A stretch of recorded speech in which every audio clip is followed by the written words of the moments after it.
toes. It's things to change real fast, that's how it goes in the city. Gotta watch for the folks and kinfolk. Homeboy on the go in the city.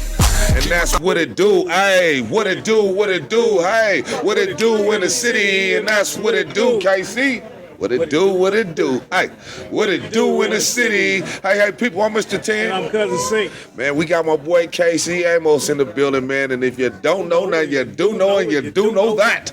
Boom! What's cracking, man? How you doing, brother?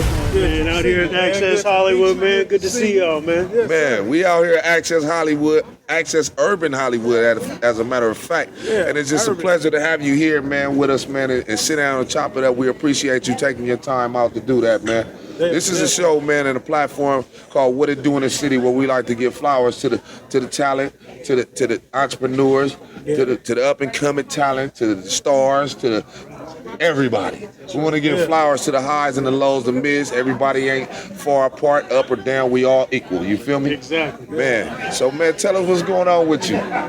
Man, I'm just out here enjoying the event. You know, I've been working on this documentary that chronicles my father's life. My father was John Amos. Oh, wow. We lost him about a year ago, but I was lucky enough to travel with him the last couple years of his life and get all the intimate stories and his perspective on life. So I'm looking forward to finishing that piece off and getting it out there. Our condolences to Pops too, man, John, man.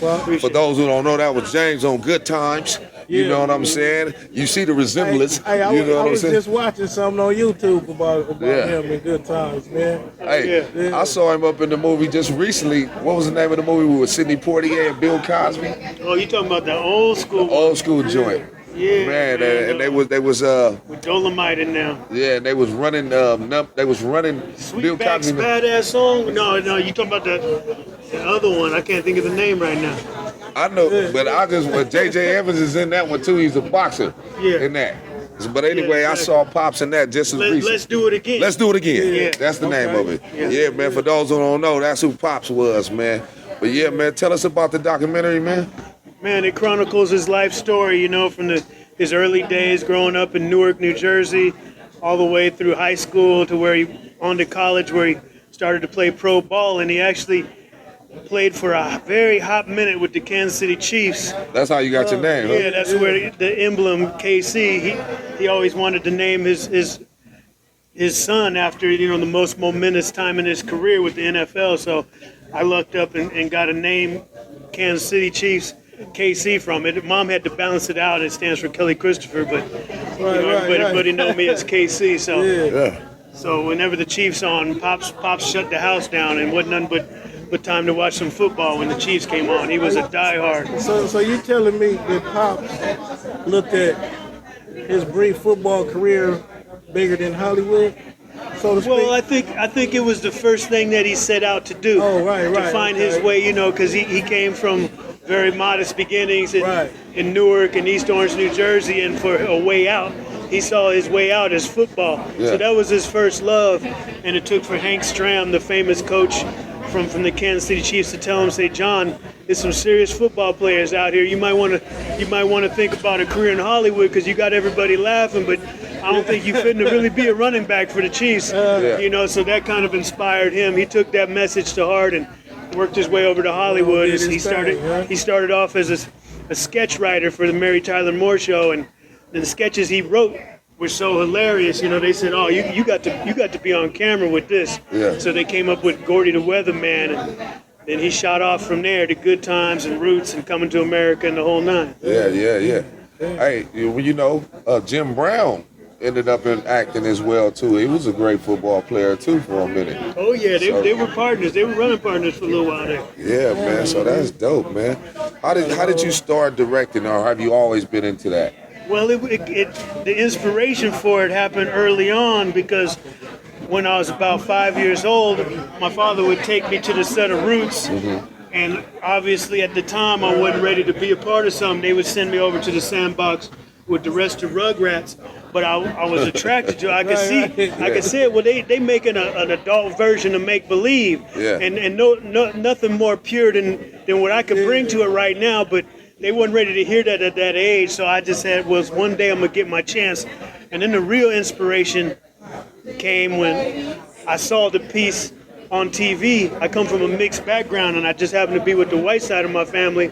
My mom got blonde hair and blue eyes, so I was with the white side of my family, and seeing their reaction to the character Kunta Kinte, played by my father, when they chopped his foot off. I turned around and saw the tears coming down from the white side of my family's face. I realized at the age of 5, I said, well, Pops is doing something real important. If he making my family tear up like this, I says, I got to be involved with this at some point. So it's just a matter of time till later on I decided, to go to film school, graduated Cal Arts with a master's degree in live action, went on to do a number of music videos for some of the biggest artists, from Mac 10, Fat Joe, Big Pun, Dog Pound. Friends of mine. Yeah, exactly. Right. So I was that dude that said, hey man, regardless of the budget or whatever, we're gonna make it look like you got 3 times as much. So Corrupt, all them dudes became my friends, and we did like We Can Freak It. Shit, I'm glad I know you now, Jack, because I need you to shoot some of this shit, man. I got hundreds and hundreds of songs. I need you to get with you, man. We got you. The red cameras on deck when we break it out and make it happen. Yeah. You just need the right shooting guy behind that camera, man. That's it, man. Hey, listen, quick question. With you being on the set of Roots and stuff, how did that affect you? Because seeing that cinematic drama, and then learning about it in life, because you were only 5, you said at the time, around 5, 6. Right. But seeing that, did that ever play any toll on you? You internalize what's going on, and you realize what's going on more than you realize at that age. So if you kind of want to make a statement about diving between cultures and saying, hey man, don't try to put us in a box. We can make any kind of films or music videos. So not only was I able to work with urban hip hop artists, but I ventured off and did country artists. I think it made me more open and susceptible to being part of all cultures. I think. But it didn't mess you up any. No. If anything, it helped you dive between the cultures a little easier, and with more understanding, and say, hey man, I'm not just trying to be perceived as one type of filmmaker. I could be diverse and make a plethora of different types of stories that we could tell out here. Yeah, right. Oh, that's what's up. I remember the Roots marathons, man. Yeah, that thing was a week long. Moms used to make us sit down and just soak that in, man. That's why I asked that question. Like, shit. That was a rites of passage, man. To sit down and take that in all week, man. People don't know about the miniseries nowadays, boy. They still binge watch, but back then, though, it was different when the whole country would shut down at the same time and watch that joint. Man, that's why I asked that question, because that was a deep film for us to be watching. Another one, like 12 Years a Slave, was deep as well. Oh yeah. You know what I mean? So, I was just wondering or if it even affected you in any kind of way. Since you were so young and then you grew up to see it. During that time, that was the first time a little kid ran up to me and flipped the N-word on me. Like things were hostile. It made it like a hot topic at the time, so everybody was working their stuff out. I remember one of Pops' favorite stories to tell was we was driving on the freeway and somebody pulled up next to us, a big brother pulled up next to us, said, roll the window down, and got Pops to pull over and said, man, when they cut your foot off, man, I took my pistol out and shot the TV. Oh, Pops was like, well, damn, man, I mean, it was TV. I hope you got a new TV, man. And we drove off because things were heated out in the community during that time, man. People had a lot to say at that time, so I'm fortunate to be a small part of that point in history. Are you from Jersey or KC? Now, Pops had moved out here, so I was born right out here in the San Fernando Valley. Okay. Pops had taken us back to see his roots back in Jersey quite a bit over the years, and I got to experience both coasts. Yeah, I'm kind of bi-coastal too. My father's there, my mother's here, so been back and forth my entire life. Yeah, that's what people tell me. You got the best of both worlds. You go to Jersey to learn. Oh, you can get some Timbs and a leather jacket Out here, you don't know nothing about but some Levi's and some T-shirts and shit. Chucks or something. But that was then. Now we flavorful as a mother, because I'm originally from LA. That's but right. you know what I mean. But having the best of both worlds like that did help as well. Exactly. You're absolutely Make you right. more well-rounded, and the schools are way better on the East Coast as far as like when you get caught up in LA Unified. It's more of just a place to contain the kids. But it was nice to go out and live on the East Coast with Pops. Like during 8th and 9th grade, I said, "Wow, they really take it different. It was definitely seriously different. out here." Absolutely. And they had the fresh new books and the whole nine. So it's a big difference. At the fresh new books, nigga had to go make copies of the books and shit out here. Yeah, out here they had torn out pages and graffiti and things. So, man, it's nice to get that East Coast flavor, keep you balanced. So, do you have an expected date to get the documentary off? I know it's going to be about the summer of next year by the time we finish it up. Just connecting all the dots with the last little cameos and getting my father's peers in there so they could speak on it, and connecting the dots with the distributor. And I'm looking at like late summertime 2026. It'll be like awesome. August. You'll be seeing America's Dad, the John Amos story. That's what I was about to ask. Did you have a title for it? I was going to ask you, is that you releasing that yourself, or? No, we looking for a distributor. We're distributor right now. We got a couple situations with like a Netflix and Amazon. I see Netflix picking that up. To see where it's going to end up. Major. That's where the title came from all my life, seeing how many people of all walks of life would come up to me and say, "Your father was my father, man. Could I just shake your hand?" Shit, sure. And I said, "Well, Dad, you got to name it America's Dad, because you may not realize it, but we look up to you as an iconic, through vicariously through TV, but there's so many people that have come up to me and embrace me and see you as a family member, so we're gonna call it America's Dad." And it took him a minute to think on it, but he said, he agreed. He said, okay, son, if that's how it's gonna go. And because he was Pops before Cliff.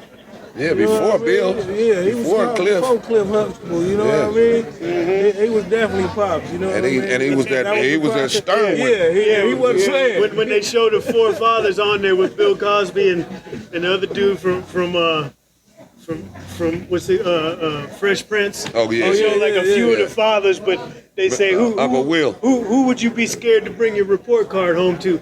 They always I think say it's gonna be Pops. James. They always say James. It's gonna be James for You know shit it's gonna show. be James, because he was quick to pull the belt out and whip JJ ass. Man, hey, are you friends still with those guys, JJ? And, Oh yeah, when I see Bernadette Peters and them, man, it's like family members. You know what I mean?